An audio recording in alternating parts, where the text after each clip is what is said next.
Before we begin tonight, I want you to picture something. You've just moved into a new place, fresh start, clean slate, everything exactly as you imagined it would be. The boxes are unpacked, the furniture is arranged just right, and for the first time in months, you feel like you can breathe again, but then you notice something small, something that doesn't quite sit right. Maybe it's a door that doesn't close properly, or a window that rattles in the wind. You tell yourself it's nothing, just an old building settling into itself. But deep down, you know that sometimes the smallest imperfections hide the biggest secrets. This story comes from Tokyo, shared on Japanese forums by someone who claimed to experience it firsthand.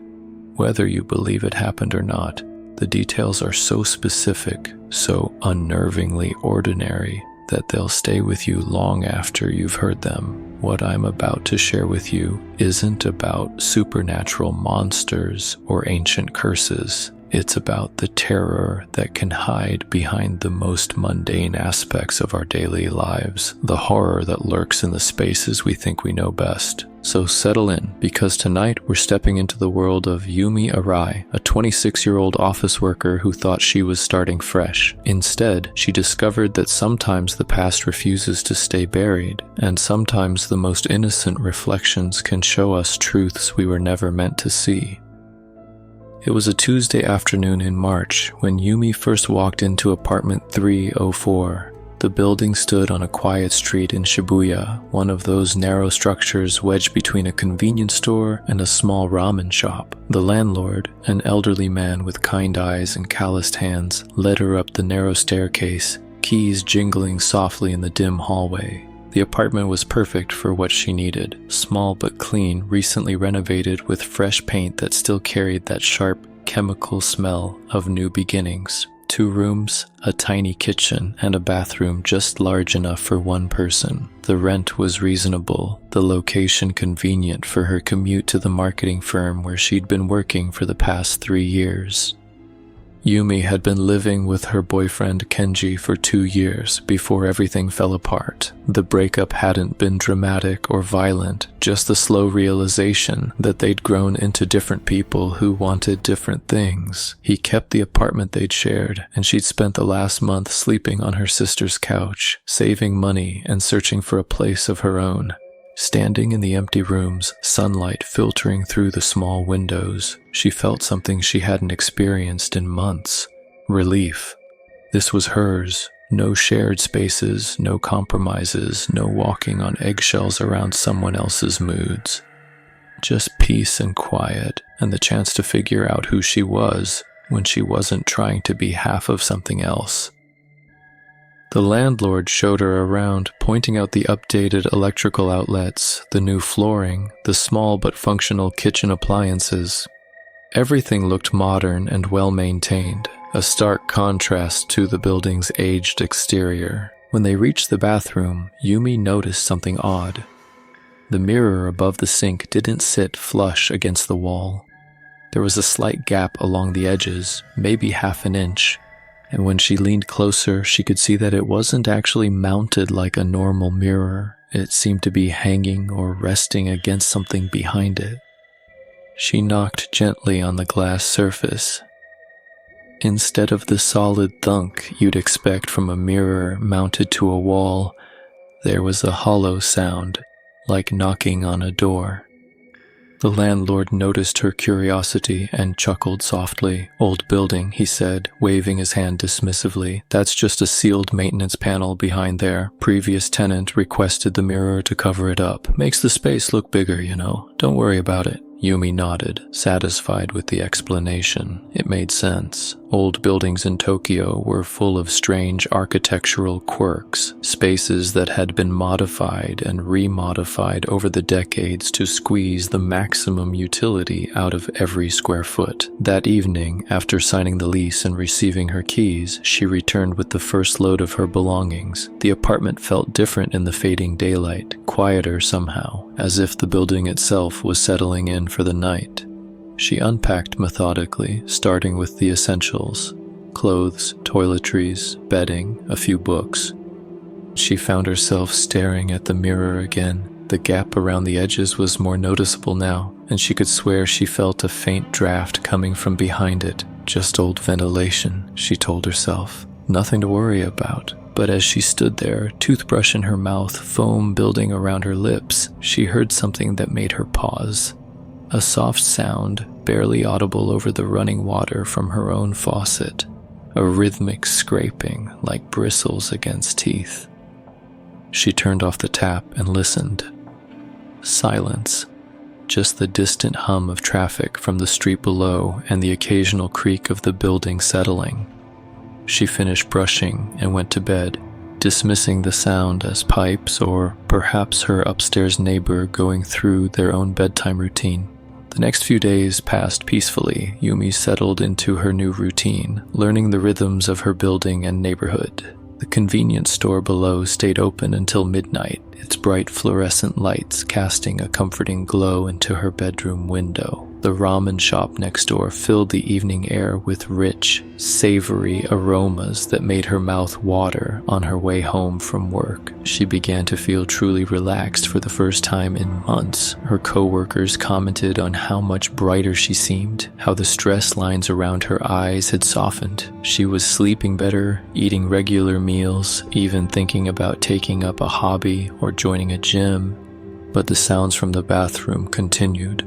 Always late at night, always when she was on the edge of sleep. The soft scraping of a toothbrush, the gentle splash of water, occasionally what sounded like humming, a tune she couldn't quite identify, something familiar but distorted, as if heard through thick glass or from very far away. During the day, the bathroom was perfectly normal. The mirror reflected her face clearly, showing nothing unusual. She'd tested it several times, knocking on different spots, listening to the hollow echo that confirmed empty space behind the glass. But whatever maintenance panel or ventilation system was back there remained silent during daylight hours. It was on her 5th night in the apartment that things began to change in ways she couldn't explain or dismiss. She'd gone to bed earlier than usual, exhausted from a long day at the office. The project she'd been working on was behind schedule, and her boss had been particularly demanding, piling on additional requirements that would mean more late nights and weekend work. She fell asleep quickly, sinking into the kind of deep, dreamless rest that comes from complete exhaustion. But sometime around 2 a.m, she woke with the strange sensation that someone was watching her. The room was dark, except for the faint glow from the convenience store sign filtering through her thin curtains. She lay still, listening to the familiar night sounds of the building. But underneath them, she could hear the water running in her bathroom. That wasn't possible. She distinctly remembered turning off the tap after brushing her teeth hours earlier. She always double-checked these things, a habit developed from years of sharing space with Kenji, who had a tendency to leave faucets dripping. Yumi sat up slowly, her heart beginning to beat faster. The sound was definitely coming from her bathroom.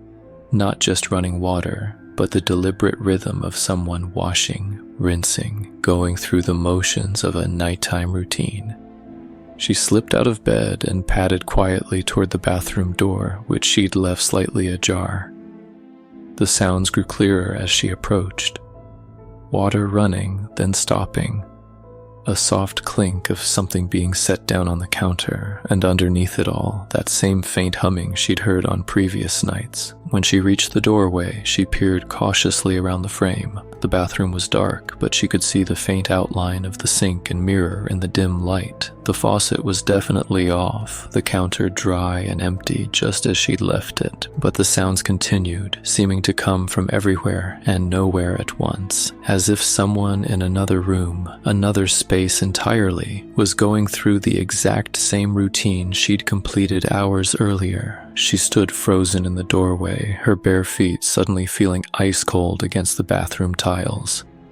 The sounds were so real, so present, that she could almost see the phantom figure going through their nightly routine. But the bathroom remained empty, the mirror reflecting nothing but darkness and the faint outline of her own pale face peering around the door frame.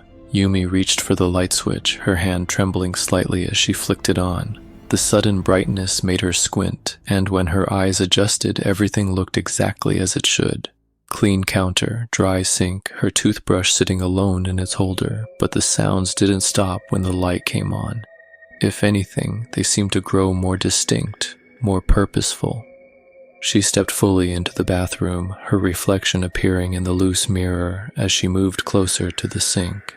The hollow echo when she knocked on the glass seemed louder now, more resonant, as if the space behind had grown larger somehow. The gap around the edges of the mirror looked wider too, though that might have been her imagination playing tricks in the harsh fluorescent light. The humming grew stronger, and she realized she recognized the tune now. It was something her mother used to sing when Yumi was small, a lullaby about birds returning home at sunset. But hearing it now, distorted and muffled by whatever barrier separated her from its source, the melody sounded wrong.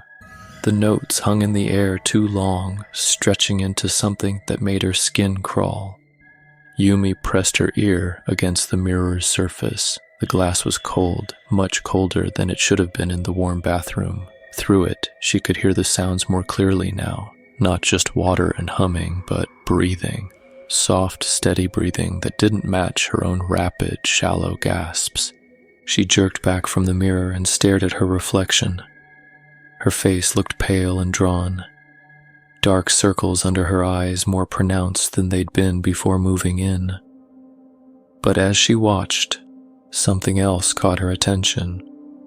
The reflection seemed to lag, just for a split second, as if there was a delay between her movements and what the mirror showed back.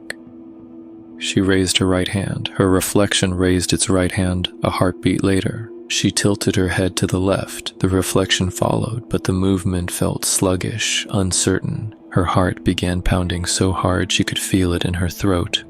She backed out of the bathroom, switching off the light as she went. In the darkness, the sounds continued for several more minutes before gradually fading into silence. The next day at work, Yumi found it impossible to concentrate. Every time she closed her eyes, she could hear that distorted humming, see her reflection's delayed movements. Her colleagues noticed her distraction, asking if she was feeling well, if the move had been more stressful than expected.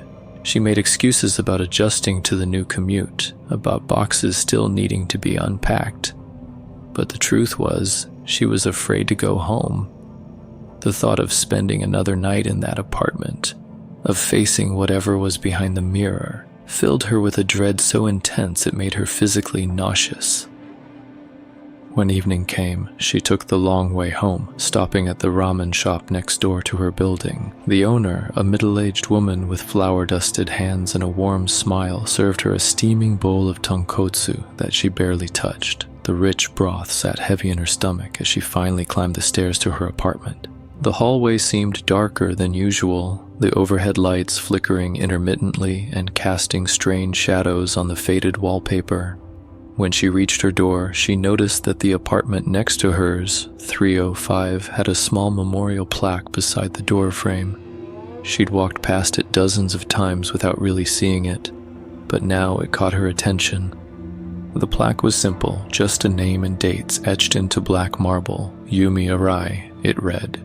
The same kanji as her own name, though the family name was written with different characters. The dates showed someone who had lived only 26 years, dying just 3 months ago. A chill ran down her spine as she realized the implications. The previous tenant the landlord had mentioned. The one who had requested the mirror to cover the maintenance panel. Someone with her exact name, her exact age, who had died in the apartment next door. Yumi's hands shook as she unlocked her door and stepped inside. The apartment felt different now, charged with an energy that made the air seem thick and oppressive. She went through her evening routine mechanically, heating up leftover convenience store food, checking her work emails, trying to maintain some sense of normalcy. But when bedtime approached, her anxiety spiked. She found herself putting off going to the bathroom, delaying the moment when she'd have to face that mirror again. When she finally couldn't avoid it any longer, she rushed through brushing her teeth, keeping her eyes fixed on the sink rather than looking up at her reflection. But as she rinsed her mouth, she caught a glimpse of movement in her peripheral vision. In the mirror, her reflection was still brushing, the toothbrush moving in slow, methodical circles, even though her own hand had stopped minutes ago. She forced herself to look directly at the mirror. Her reflection smiled back at her, foam still gathered around lips that moved in perfect synchronization with the humming that had started up again. But Yumi wasn't humming. Her mouth was closed, her breath coming in short, panicked gasps. The reflection winked at her, a slow, deliberate gesture that Yumi had never made. Then it mouthed words that she could somehow understand despite the barrier between them. "Let me out." Yumi stumbled backward, knocking into the bathroom door. The reflection didn't move with her. Instead, it pressed its hands against the inside surface of the mirror, palms flat against the glass as if trying to push through from the other side. The mirror began to rattle in its loose mounting, the gap around the edges growing wider with each push. Behind the glass, behind her reflection's desperate pressing hands, Yumi could see more of the space that shouldn't exist. It was another bathroom, identical to hers but reversed, as if she was looking into a parallel world where everything was a mirror image of her own life. And in that other bathroom, she could see more than just her reflection now. There were personal items scattered around the counter, a different toothbrush, hair ties, prescription bottles with labels she couldn't quite read, evidence of a life that had been lived in that impossible space, a life that had ended 3 months ago. The rattling grew more violent, and hairline cracks began to appear in the mirror's surface. Through the growing fissures, she could hear her reflection speaking more clearly now, its voice a perfect match for her own, but carrying undertones of desperation and something darker. "She kept me here," the voice said, each word sending new cracks spiderwebbing across the glass. "Trapped me behind this mirror when she died, but you're here now. You can set me free." Yumi pressed herself against the bathroom wall, as far from the cracking mirror as she could get. The reflection continued pushing against the glass, each impact sending more fractures spreading across the surface like a spider's web of silver lightning. The sound was getting louder now, not just the rattling of loose mounting, but something deeper, more structural, as if the wall itself was beginning to give way. The voice kept talking, her own voice twisted into something pleading and desperate. "I've been waiting so long. 3 months of darkness, 3 months of being trapped in this space between spaces. But now you're here and you can help me cross over." "I don't understand," Yumi whispered, though part of her was beginning to. The memorial plaque next door. The previous tenant who had died 3 months ago. Someone with her exact name, her exact age, who had lived in apartment 305 and somehow ended up trapped behind the mirror in 304. "She was just like you," the reflection continued, its hands still pressed against the cracking glass. Same job, same age, same heartbreak that drove her to find a new place to live. But something went wrong. Maybe it was the building. Maybe it was the mirror itself. When she died, part of her got caught here, suspended between her world and yours.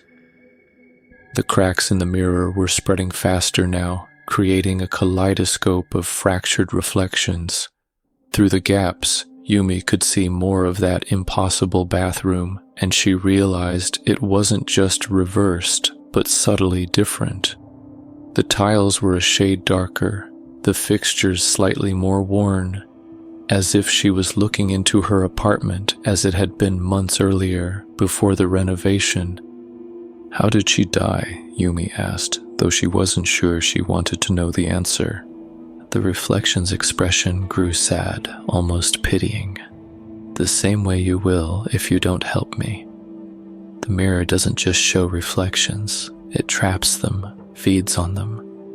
Every night you look into it, every time you see yourself in that glass, it takes a little more of who you are. Eventually, there's nothing left but the reflection, and the real you fades away completely. Yumi felt a chill of recognition. The delayed movement she'd noticed, the way her reflection seemed to lag behind her actions. It wasn't just her imagination. Something was being stolen from her, piece by piece, every time she looked into that mirror. "But if I let you out," she said slowly, "what happens to me?"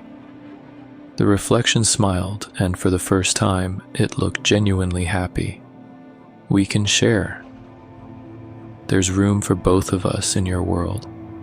I just want to feel sunlight again, to taste real food, to sleep in a bed instead of this cold, empty space."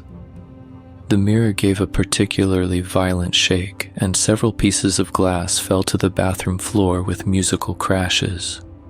Through the largest gap, Yumi could see her reflection's hand reaching toward her, fingers stretching through the opening. "Just take my hand," the reflection said, "just for a moment. Let me feel what it's like to be real again." Yumi stared at the outstretched hand. It looked exactly like hers, down to the small scar on her index finger from a childhood accident. But the skin seemed too pale, too cold, as if all the warmth had been drained out of it over the months of imprisonment. She took a step closer, then stopped. Something the reflection had said was bothering her, nagging at the back of her mind like a forgotten appointment. The previous tenant had lived in apartment 305 next door. So why was she trapped in the mirror of apartment 304? Why was her presence bleeding through into this space instead of staying where she had actually lived? "You're not her, are you?" Yumi said suddenly. "You're not the woman who died next door." The reflection's smile faltered for just a moment, but it was enough. Yumi saw something flicker across its features, something hungry and calculating that had nothing to do with the desperate pleading tone it had been using. "Of course I am," it said, but the voice sounded different now, less like her own and more like an echo of an echo. "I'm Yumi Arai, just like you. We're the same person, separated only by this thin barrier of glass and circumstance." "No," Yumi said, backing toward the bathroom door. "If you were really her, really the woman who lived next door, you'd know that her name was written with different kanji, same pronunciation, different meaning entirely. You're something else, something that's been using her death as a cover story." The reflection's face contorted with rage, all pretense of desperate pleading dropping away. The hand reaching through the mirror twisted into a claw, fingers elongating impossibly as they grasped for her. Yumi slammed the bathroom door shut and ran to her bedroom, her heart hammering against her ribs. Behind her, she could hear the mirror finally shatter completely, glass cascading to the floor in a symphony of destruction. But even through the closed door, even over the sound of her own panicked breathing, she could hear something else. Footsteps, wet, deliberate footsteps moving across the bathroom tiles. She grabbed her phone and called the police, her fingers shaking so violently she could barely dial. When they arrived 20 minutes later, they found the bathroom exactly as she'd described. The mirror was destroyed, glass scattered everywhere, and behind it was indeed a hollow space. But it was just an old maintenance shaft, they said, probably used for plumbing access decades ago. Nothing unusual about it at all. They took her statement politely, but she could see the look in their eyes. Another stressed young woman living alone, probably having a breakdown from the pressures of city life. They recommended she see a doctor, maybe talk to someone about the stress of moving to a new place. After they left, Yumi sat on her bed staring at the closed bathroom door. The apartment was silent now, but somehow that silence felt more menacing than any sound could have been. She packed a bag and went to stay with her sister, telling herself she'd return in a few days, when she felt calmer, when she could think rationally about what had happened. But she never went back. A week later, her sister helped her break the lease and move her belongings out. The landlord was understanding, even sympathetic. These old buildings could be unsettling, he said, especially for young women living alone. He'd had other tenants mention strange sounds, odd feelings, nothing serious, just the quirks of an aging structure. He mentioned, almost as an afterthought, that the previous tenant in 304 had also left suddenly, a young woman about Yumi's age who had lasted only 3 months before disappearing one night, leaving behind all her belongings and owing 2 months' rent. They'd eventually cleared out her things and renovated the apartment, replacing the old fixtures and installing a new mirror in the bathroom. The building still stands on that quiet street in Shibuya, wedged between the convenience store and the ramen shop. Apartment 304 has had 6 different tenants in the past year, all young women, all leaving within a few months of moving in. The current tenant, a marketing executive named Akiko, mentioned to her co-workers that she sometimes hears odd sounds from the bathroom late at night. Just old pipes, she tells herself. Nothing to worry about, but sometimes when she brushes her teeth before bed, she notices that her reflection seems to lag just a heartbeat behind her movements, and in the gap around the edges of the mirror where it doesn't quite sit flush against the wall, she swears she can feel the faintest draft of cold air. The truth about what happened to Yumi, what's still happening in that bathroom, remains hidden behind a simple pane of glass. But every night, as new reflections stare back from that mirror, something watches from the darkness beyond, patient and hungry, waiting for the next person foolish enough to look too closely at their own face. Because sometimes the most dangerous doors aren't the ones we can see. Sometimes they're the ones that exist only in the space between what is and what we think we know. And once you've glimpsed what lies on the other side, once you've seen your own reflection acting independently of your will, you can never quite trust mirrors again.